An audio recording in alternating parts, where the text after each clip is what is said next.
இந்த நல்ல நாளிலேயும் இந்த தேவ சமூகத்திலே காத்திருந்த பொழுது கர்த்தர் இந்த நாளிலே ஒரு செய்தியாக அல்ல, ஒரு சிறு ஆலோசனையாக வாசிக்கலாம். மத்தேயு சுவிசேஷத்தின் புத்தகம் 21ஆம் அதிகாரம் 18வது வசனத்திலிருந்து 22வது வசனம் வரை ஒரு சத்தமாய் வாசிக்க கேட்போம். காலையிலே அவர் நகரத்துக்கு திரும்பி வருகையில் அவருக்கு பசி உண்டாயிற்று.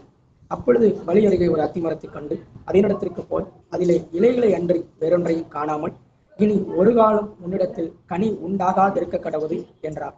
உடனே அத்திமரம் பட்டு போயிடுச்சு. சீசர்கள் அதை கண்டு இந்த அத்திமரம் எத்தனை சீக்கிரமாய் பட்டு போயிடுச்சு என்று சொல்லி ஆச்சரியப்பட்டார். இயேசு அவர்களை நோக்கி, நீங்கள் சந்தேகப்படாமல் விசுவாசம் உள்ளவர்களாயிருந்தால் இந்த அத்திமரத்துக்கு செய்ததை நீங்கள் செய்வதும் அல்லாமல் இந்த மலையை பார்த்து பெயர்ந்து சமுத்திரத்திலே தள்ளுண்டு போ என்று சொன்னாலும் அப்படி ஆகும் என்று மெய்யாகவே உங்களுக்கு சொல்கிறேன். மேலும் நீங்கள் விசுவாசம் உள்ளவர்களா ஜெபத்திலே எவைகளை கேட்பீர்களோ அவைகளை எல்லாம் பெறுவீர்கள் என்றார். அல்லேலூயா. கர்த்தருடைய பரிசுத்த நல்ல நாமம் மகிமைப்படட்டும். நாம் வாசிக்கப்பட்ட வேத பகுதியை சில நேரங்களிலே நாம் வாசித்திருக்கலாம், சில நேரங்களே வாசிக்காமல் ஒருவேளை தெரியாமல் இருந்திருக்கலாம். இந்த அத்திமரத்தின் ஓமையை இங்கு ஆண்டவராகிய இயேசு கிறிஸ்து தன் சீசர்களுக்கு சொல்லிக் கொடுக்கிறார். ஆனால் அங்கு ஆண்டவர் சீசர்களுக்கு ஒரு பாடத்தை கற்றுக் கொடுக்கிறார். இந்த நாளிலே ஆண்டின் துவக்கத்துல நமக்கும் ஆண்டவர் கற்றுத்தர விரும்புகிற பாடமும் இதுதான்.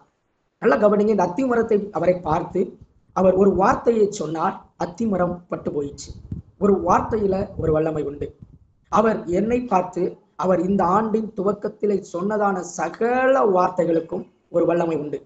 ஊழியராகிய போதகர்கள் ஆராதனை நேரத்துல இந்த கடந்த ஆராதனை நாட்கள்ல உங்களை குறித்து அவர்கள் சொன்ன சகல வார்த்தைகளுக்கும் வல்லமை உண்டு. மறந்து போகாதீர்கள். உங்களுக்கு கர்த்தர் தனிப்பட்ட வாழ்க்கைகளை இந்த ஆண்டிலே தந்திருக்கிற சகல வார்த்தைகளும் நிறைவேறும். அதுல எந்த மாற்று கருத்தும் கிடையாது. பாருங்க, ஆண்டவர் எதற்காக அத்திமரத்தினிடத்திலே போனார்? அவருக்கு பசி உண்டாயிடுச்சு. காலை வேளை ஒரு நல்ல டிஃபன் கிடைக்கும்னு அத்திமரத்தினிடத்திலே போனார். ஆனா அந்த மரத்தை பார்க்கும் பொழுது அங்க நிறைய கிளைகள் இருந்தது, ஆனால் கனிகள் இல்லை. இன்னைக்கு நம்ம வாலிபருடைய நாட்களிலே பார்க்கிறதற்கு மிகவும் நேர்த்தியானது போல தெரியலாம், ஆனால் கனி இல்லையானால் ஆண்டவர் என் அருகிலே வருவதை விட அவர் என்னை விட்டு தள்ளி போவார். நல்லா புரிந்து கொள்ளுங்கள். இன்றைக்கு நம்முடைய வாழ்க்கையிலே அதான் உலகத்துக்குள்ள ஒரு பழமொழி சொல்லுவாங்க, ஆளை பார்த்தா அழகு போல, ஆனா வேலையை பார்த்தா இலவு போலன்னு சொல்லுவாங்க. அப்போ இன்றைக்கு அத்திமரத்தை பார்க்க எப்படி இருக்குன்னா, ரொம்ப நேர்த்தியான இலைகள் இருக்கு, ஆனா கனிகள் இல்லை. நீங்கள் விசுவாசம் உள்ளவர்களா ஒருவர் வாசிக்கலாமே. வாசிக்கப்பட்ட 21வது சங்கீதத்திலே 22வது இறை வார்த்தையை ஒருவர் வாசிக்கலாம். மேலும் நீங்கள் விசுவாசம் உள்ளவர்களாய் ஜெபத்திலே எவைகளை கேட்பீர்களோ அவைகளை பெறுவீர்கள் என்றார். நல்ல கவனிங்க. ஆண்டவராகிய இயேசு கிறிஸ்து மிக அழகான நல்ல வார்த்தை என்னன்னா, நீங்கள் விசுவாசம் உள்ளவர்களாய் ஜெபத்திலே எவைகளை கேட்கிறீர்களோ அவைகளை பெறுவீர்கள் என்றார். கட்டாயமா கிடைக்குங்க. நீங்கள் சொல்லுகிற உங்கள் வார்த்தை, சொன்ன வார்த்தையை குறித்து தான் நான் பேச போறேன். இன்னைக்கு என்னுடைய வாயிலிருந்து வருகிற வார்த்தை என்னவா இருக்கு? வசனம் சொல்லுகிறது, வாழ்வானாலும் சாவானாலும் நாவின் அதிகாரத்தில் இருக்கிறது. அப்போ இன்னைக்கு நான் என்ன வார்த்தை சொல்றேனோ அதுதான் என் வாழ்க்கையில நடந்தேறும் என்பதிலே இது சந்தேகம் இல்லை. வாசிக்கலாம். யோபுவின் புத்தகம் 3ஆம் அதிகாரம் 25, 26 இப்படியா சொல்கிறது. ஒரு சத்தமாய் வாசிக்கலாம். நான் பயந்த காரியம் எனக்கு நேரிட்டது, நான் அஞ்சினது எனக்கு வந்தது, நான் அஞ்சினது எனக்கு வந்தது, எனக்கு சுகமும் இல்லை, சுகமும் இல்லை, இளைப்பாறுதலும் இல்லை, அமைதலும் இல்லை, எனக்கு தத்தளிப்பே நேரிட்டது. அதனால நேரிட்டதான் யோபு அழகா சொல்றேன். நான் என்ன நினைச்சேனோ, நான் என்னத்தை யோசிச்சனோ, என் வாழ்க்கையின் வார்த்தைகள் என்ன பிரதிபலித்ததோ அதுதான் என் வாழ்க்கையா இருக்கு. இன்னைக்கு நம்முடைய வாழ்க்கையில நம்ம எதிர்காலத்தை குறித்து சந்தேகங்கள், குழப்பங்கள், போராட்டங்கள், பிரச்சனைகள், இது எப்படி நடக்கும், இது எப்படி, தேவன் நம்ம வாழ்க்கையில வார்த்தையை தந்திருப்பாருன்னா அந்த வார்த்தையை நிறைவேற்ற அவர் வல்லவர். நீங்க அதை குறித்து கலங்க வேண்டியது இல்லை. ஆண்டின் துவக்கம், இந்த ஆண்டினுடைய ஜெப வாழ்க்கையில தேவன் நமக்கு தந்திருக்கிற ஒரு மிகப்பெரிய வார்த்தை அதுதான். உங்களுக்கு வார்த்தை உண்டுன்னா அந்த வார்த்தை நிறைவேறும். ஆதி காலத்துல யோசிச்சு பாருங்க, ஆண்டவர் ஏதேன் தோட்டத்தை உருவாக்கும் பொழுது ஒரு வார்த்தை தாங்க எல்லாவற்றையும் நேர்த்தியாய் படைத்து. வசனம் வாசிக்கும் பொழுது ஆண்டவரே பார்க்கிறாரு, இது நல்லதென்று கண்டார், இது நல்லதென்று கண்டார், இது நல்லதென்று கண்டார். எப்படி ஒரு வார்த்தை! என் ஆண்டவருடைய இயேசு கிறிஸ்துவின் வார்த்தை என்னை பார்த்து வருமானால் கர்த்தர் சொல்கிறார் அந்த வார்த்தை நல்லது. அதை ஏற்றுக்கொள்ளுங்க. அதை குறித்து சந்தேகப்படாதீங்க, அதை குறித்து யோசிக்காதீங்க, அதை குறித்து நீங்க கலங்காதீங்க. என் சூழ்நிலை இப்படிவா இருக்க, ஆண்டவர் இப்படி சொல்றாரு. சாரால் நகைத்தான், எப்போத்தின் காலத்துல உனக்கு குழந்தை கிடைக்கும்னாரு. இது எப்படி ஆகும்? என் கற்பம் சத்து போயிடுச்சு, என் வாழ்க்கை எல்லாம் நிறைவேறிச்சு, இனி எப்படி நடக்கும்? உலகத்தின் பார்வையில் அது கேள்விக்குறிதாங்க. ஆனா என் ஆண்டவருடைய பார்வையில் அது கேள்வி அல்ல, பதில். ஆண்டு கர்த்தர் உங்களுக்கு சொல்லுகிற வார்த்தையும் அதுதான்.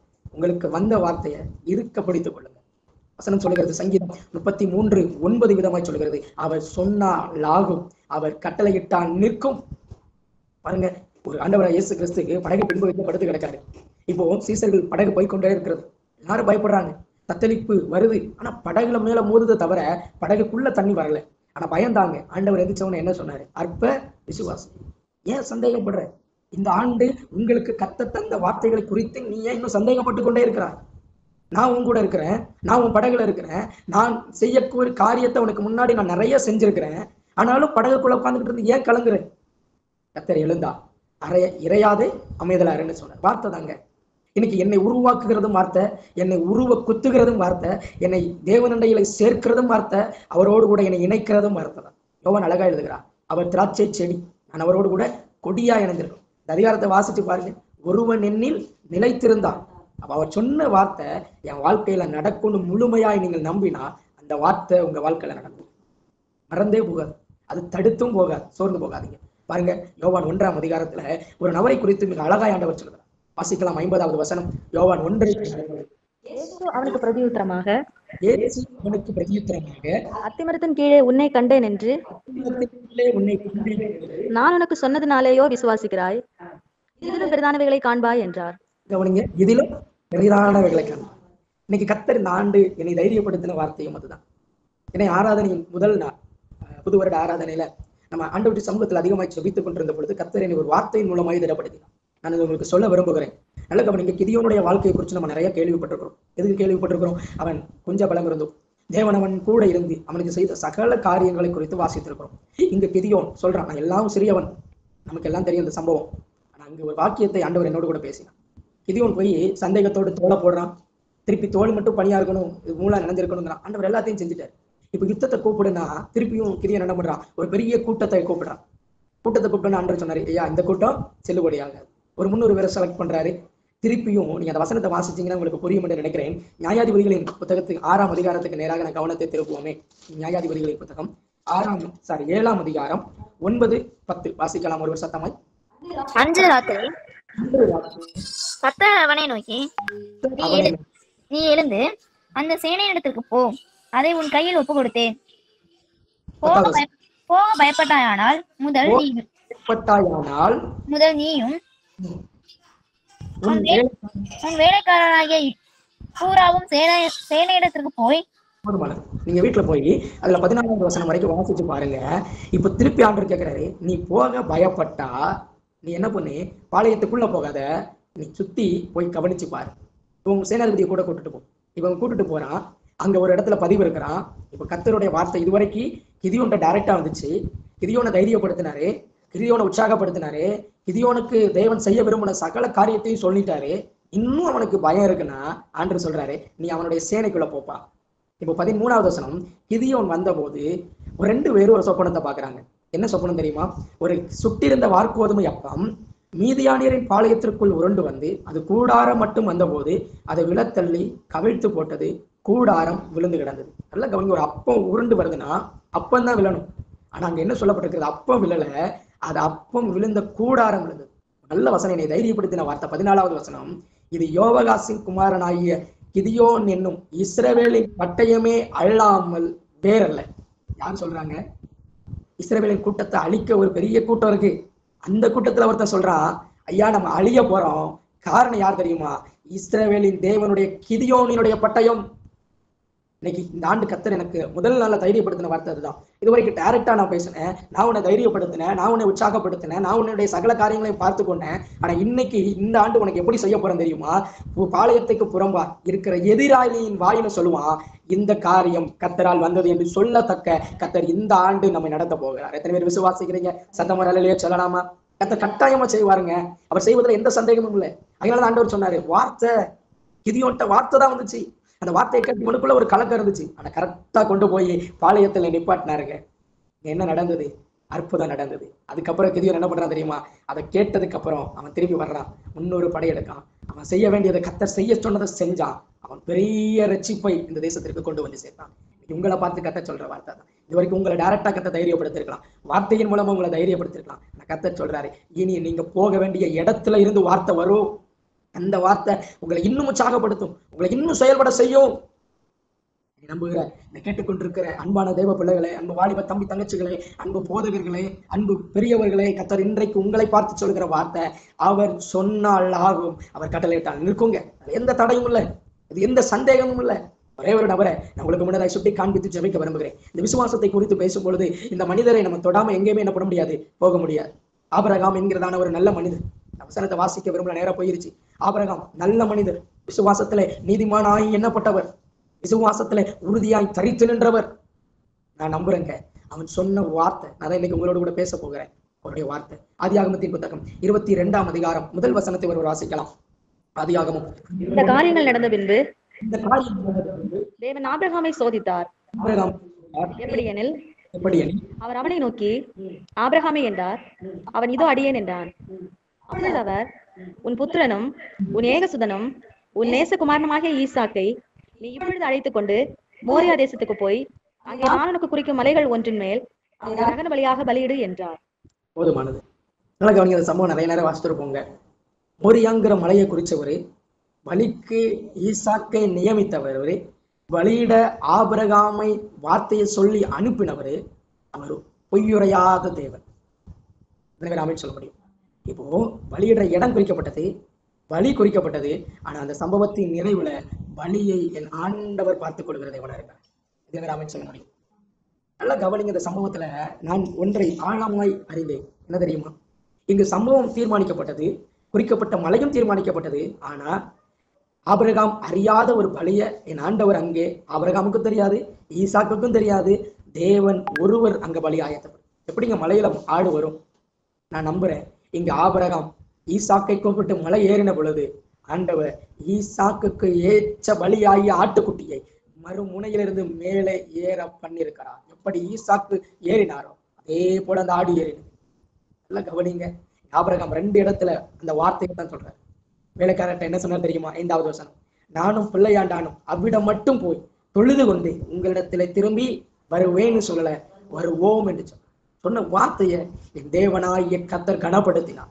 ஒரு ஊழியக்காரருடைய வார்த்தையை கர்த்தர் கனப்படுத்துகிற தெய்வம். இன்னைக்கு நீங்க விசுவாசத்தோடு நீங்கள் சொல்லுகிற சகல வார்த்தைகளையும் என் தேவனாகிய கர்த்தர் கனப்படுத்துகிறவராக இருக்கிறார். அவர் கனப்படுத்தினாருங்க. அங்க ஈசாக்கும் ஆபிரகாமும் பலியிட்டு திரும்பி வரும்படி. அதுக்கு காரணம் என்ன தெரியுமா? ஆபிரகாமின் விசுவாச அறிக்கை என்கிற வார்த்தை ஆபிரகாமின் பிள்ளையாகிய ஈசாக்கை பதிலாக ஆட்டை பலி செலுத்தி அவர்கள் திரும்பி வர செய்தது. இன்னைக்கு உங்களை பார்த்து சொல்லுகிற இந்த ராத்திரி வேளையில நீங்கள் விசுவாசத்தோடு சொல்லுகிற வார்த்தை உங்கள் வாழ்க்கையில நடக்காதவைகளையும் நடக்க செய்யும், முடியாதுன்னு சொன்னதையும் முடிய பண்ணும் என்பதில் எந்த சந்தேகமும் இல்லை. சொல்லுகிறது விசுவாசிகளினால் நடக்கும் அடையாளங்கள் ஆவன. மார்க் 16 வாசித்து பாருங்க. ஆண்டவர் விசுவாசிக்கிறவனால எல்லாம் கூடும் என்று வசனம் சொல்கிறது. இந்த வார்த்தை தான் நம்முடைய வாயிலிருந்து புறப்படுகிற வார்த்தையா இருக்கும். தாண்டின் துவக்கம் இந்த இரவு ஜபம், இரவு ஜபத்துல நம்ம சொல்ற வார்த்தையை கர்த்தர் கனப்படுத்துவார். நீங்க சொல்லுங்க, தகப்பன் பிள்ளையை பார்த்து சொல்லுங்க, பிள்ளை தகப்பனை பார்த்து சொல்லுங்க, விசுவாச வார்த்தையை பேசுங்க. ஆண்டவரை இயேசு கிறிஸ்து மோசேட்ட சொன்னார், நீ உட்காரும் பொழுது, நீ படுக்கும் பொழுது, நீ நடக்கும் பொழுது இந்த வசனத்தை குறித்து உன் பிள்ளைகள்கிட்ட பேசி. நம்ம இன்னைக்கு எதை பேசிக் கொண்டிருக்கிறோம்? பிள்ளைகளிடத்துல, நம்முடைய விசுவாச பிள்ளைகளிடத்துல, நம்முடைய குடும்ப உறவுகள் மத்தியில எதை பேசுறோம்? விசுவாச வார்த்தை வருதா? நம்மை உற்சாகப்படுத்தின வார்த்தைகள் வருதா? கர்த்தர் என்னோடு கூட இந்த ராத்திரி வேளையில பேசின வார்த்தைகளை நாம் பிள்ளைகளோடு கூட அமர்ந்து நம்ம இதை தியானித்துக் கொண்டிருக்கிறோமா? பிள்ளைகளோடு உட்கார்ந்து பேசுறோம். எதை பேசுகிறோம்? கர்த்தருடைய வார்த்தையை பேசுறோமா? இந்த வார்த்தை இப்படி சொல்லியிருக்கு, இந்த வார்த்தை இப்படி இருக்கு. கர்த்தர் சொல்றாரு, உங்க வாயிலிருந்து வர்ற வார்த்தை தான் உங்க வாழ்க்கையில இந்த ஆண்டு ஆசீர்வாதமா இருக்கும். 2வது பாருங்க, ஈசாக்கு கேட்க. இப்ப பலி செலுத்த போறவங்க கேட்க என்ன இருக்கு பாருங்க. 7வது வசனம், என் தகப்பனே என்றார். அதற்கு அவர், இதோ இருக்கிறேன். அப்பொழுது அவர், இதோ நெருப்பும் தகன பலிக்கு ஆட்டுக்குட்டி எங்கே? எதுக்கு ஆட்டுக்குட்டி கேட்கிறாருங்க? போறதே தகனம் செலுத்துதான். தகனத்திற்கு ஆட்டுக்குட்டி எங்கன்னு கேட்கிறேன். ஆபிரகாம் என்ன சொன்ன தெரியுமா? நீ தான் பலின்னு சொல்லலங்க, அழகாய் சொல்கிறான், கர்த்தர் பார்த்துக் கொள்வார். எத்தனை பேர் சொல்ல முடியும்? நாட்டின் துவக்கத்துல இந்த ஆண்டு முழுவதும் என்னுடைய சகல காரியங்களையும் அவர் பார்த்துக் கொள்வார். ஆபிரகாம் சொன்னா, கர்த்தர் ஆபிரகாமுக்காக எல்லாவற்றையும் பார்த்துக் கொண்டார். இன்னைக்கு நீங்க உங்க வாயை திறந்து, ஒருவேளை உங்களுடைய சூழ்நிலைகள் என்னன்னு எனக்கு தெரியாதுங்க, என் வாழ்க்கையில என்ன நடக்கும்னு உங்களுக்கு தெரியாது. ஆனா நடு நிற்கிற தேவன் ஒருவர் உண்டு. நீங்க சொல்ற வார்த்தை அது விசுவாச அறிக்கையா இருக்குமானா தேவன் கனப்படுத்துகிற தேவனாக. இத்தனை ராமின்னு சொல்ல முடியும். சத்தமை ஒரு நிலையா சொல்லலாமா? அதோடைய பரிசுத்த நல்ல நாமம் மகிமைப்படட்டும். கர்த்தர் உண்மையாகவே பெரிய காரியங்களை செய்வாருங்க, எந்த ஆட்சேபனையும் இல்லை. இங்க ஈசாக்கு கேட்கிறான். இப்ப ஆபிரகாமுடைய மனநிலை என்ன இருந்திருக்கும்? உன்னையத்தாம்பா பலி கொடுக்க போறேன், உன்னைத்தாம்பா சாகடிக்க போறேன், நல்லா தெரியுங்க சூழ்நிலை, நாளைக்கு என்ன நடக்கணும் உங்களுக்கு தெரியும். ஒருவேளை குடும்ப தலைவரா இருப்பீங்கன்னா உங்களுடைய தேவையை குறிச்சு உங்களுக்கு தெரியும். ஆனா பிள்ளை வந்து வரும் பொழுது பிள்ளைகிட்ட ஆபிரகாம் சொல்றான், அவர் பார்த்துக்குவாருப்பா, அவர் பார்த்துக்கொள்வார் எல்லாத்தையும். நம்மளால சொல்ல முடியுமாங்க? வழி நீ தான், உன்னைய தானே சாகடிக்க போற, உன்னைய தான் விரவுல கெட்ட போற, அந்த விரவை தான் நீ தூக்கிட்டு வரன்னு சொல்லலாங்க ஆபிரகாம். சொல்றான் பிள்ளைங்க இடத்துல அவர் பார்த்துக்கொள்வார்ப்பா. இந்த வார்த்தையை சாதாரண நான் அடிக்கடி சொல்லுவேன். பொல்லாதவராகிய நீங்கள் உங்கள் பிள்ளைகளுக்கு நல்ல ஈவுகளை கொடுக்க அறிந்திருக்கும் பொழுது என் பிள்ளை எப்படி வைக்கணும், எப்படி செய்யணும், மாம்சத்துல வளர்த்த எனக்கே இவ்வளவு இருக்குண்ணா. என்னை இந்த ஜெரால்ட் ஆரோனுக்காக சிலுவையின் ரத்தம் சிந்தின என் தகப்பன் என் தேவையை அவர் அறிந்திருக்கிறார். எந்த மாற்று கருத்தும் இல்லை. அவர் செய்வாருங்க. அவர் சொன்னால் ஆகும், அவர் கடலிட்டான் இருக்கும். ஆபிரகாமுக்கு சொன்னார், நான் பலி கெடுப்பேன்னு சொன்னார். ஆனா ஆபிரகாமுடைய வார்த்தை தேவன் கடப்படுத்துகிறவராக இருந்தார். வாசிக்கலாம் 14வது வசனத்தை ஒருவர் வாசிப்போம். ஆபிரகாம் அந்த இடத்துக்கு யெகோவா ஈரே என்று பெயரிட்டார். அதனாலே கர்த்தருடைய பர்வதத்தை பார்த்துக் கொள்ளப்படும் என்று நாள் வரைக்கும் சொல்லப்பட்டு வருகிறது. இல்லையா? எங்க பார்த்துக் கொள்ளப்பட்டது?